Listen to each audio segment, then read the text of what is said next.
We're going to stay with that story. A big day in the court in the Western Cape, where the court has basically said today that the MKP, the Mkonto Party's leader in Parliament, Judge John Hlophe, or former Judge John Hlophe, now Dr John Hlophe, who was impeached not too long ago, will not be allowed to sit on the Judicial Service Commission, even though the National Assembly had sent him there, as it commonly does with members of Parliament routinely when the cycle to do that comes up. Let's get reaction then to those comments made by MKP spokesperson Ndlela. Bring in Mbekezeli Benjamin from Judges Matter. Mbekezeli, a very good evening to you. Thank you for your time. I'm not sure how much of the conversation with Ndlela you were able to hear, but one of the things that he was talking about basically was that they're going to fight on in this matter and even go as far as the Constitutional Court to have the former Judge John Hlophe sit on the JSC.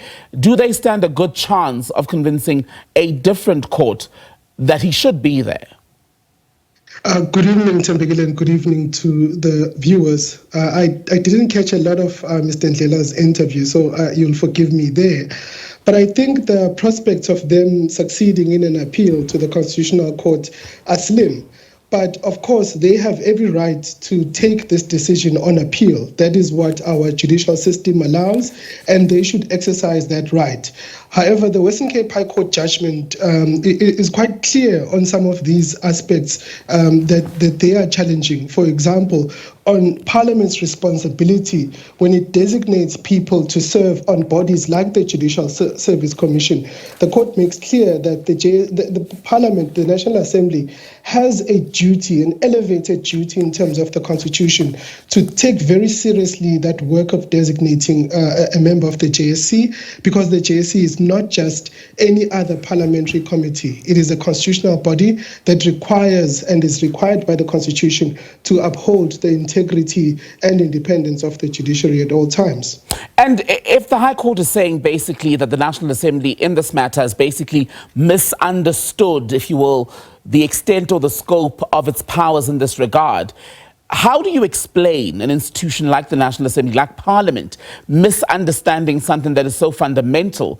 And when you consider the extent to which it's got access to legal advisors, etc., is this a quote-unquote understandable mistake for the National Assembly to make?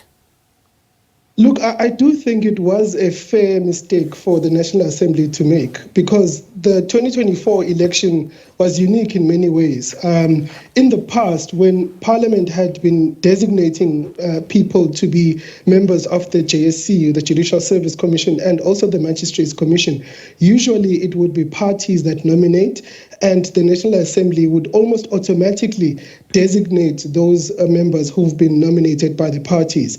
What happened last year is that there were objections to some of the nominations that were made, including that of Dr. Hlophe. Several political parties objected to it.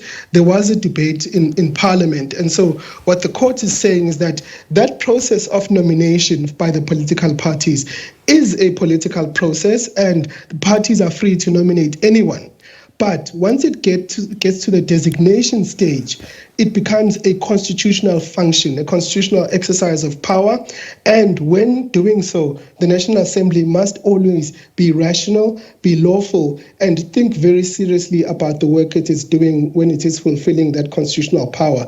So basically what the court is saying is that the National Assembly needed to pause and think very carefully whether these people who they are designated to the JSC will enhance the independence, the credibility and integrity of the judiciary.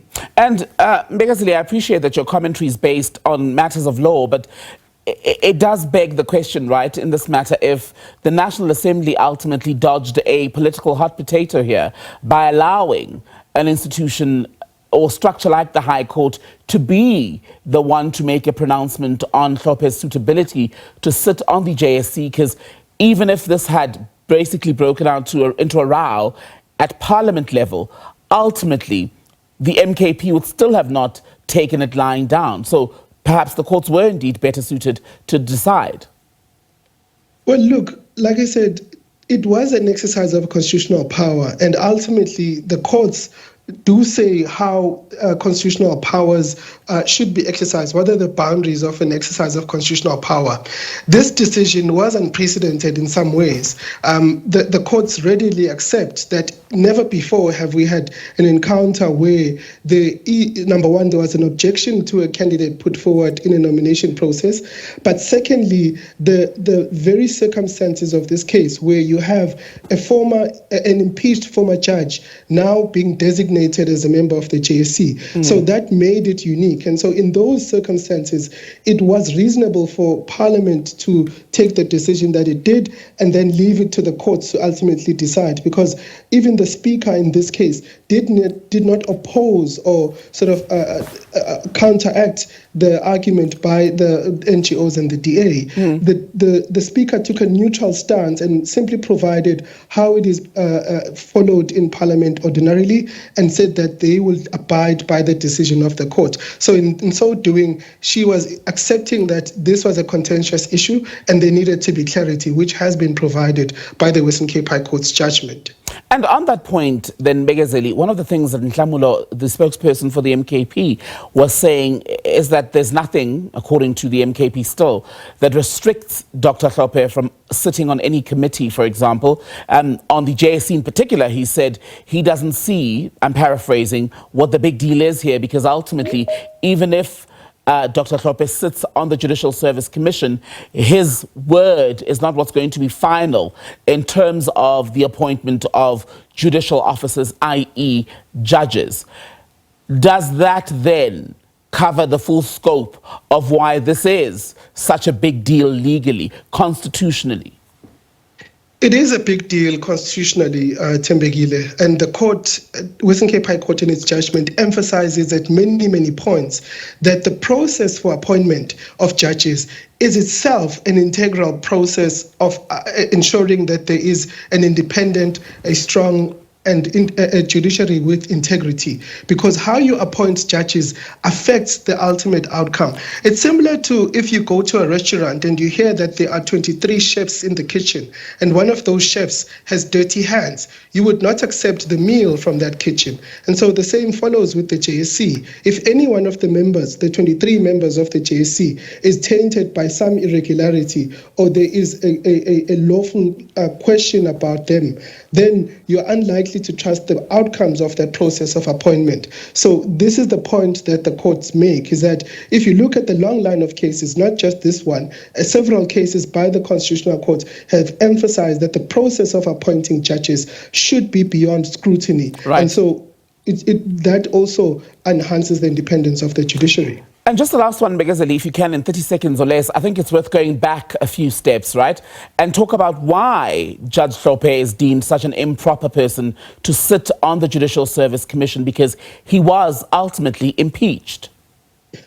Look, the impeachment process itself was a big issue, but the main thing that the court zoomed in on is in his conduct. He was found guilty of gross misconduct, which was a violation of the Constitution. Even after he was a member of Parliament, some of the statements that he made and the MK party have made, and which have resulted in the court awarding costs against them, the court said those statements undermine the judiciary, and it shows that he denigrates the judiciary. And so that person, for that reason as well, he can't serve as a member of the Judicial Service Commission, whose primary job is to uphold the integrity of the judiciary. Mbekezeli Benjamin, good to talk to you. Mbekezeli is with Judges Matter, speaking to us about today's High Court outcome, basically saying that former judge, Dr. John Hlophe should not be allowed to sit on the Judicial Service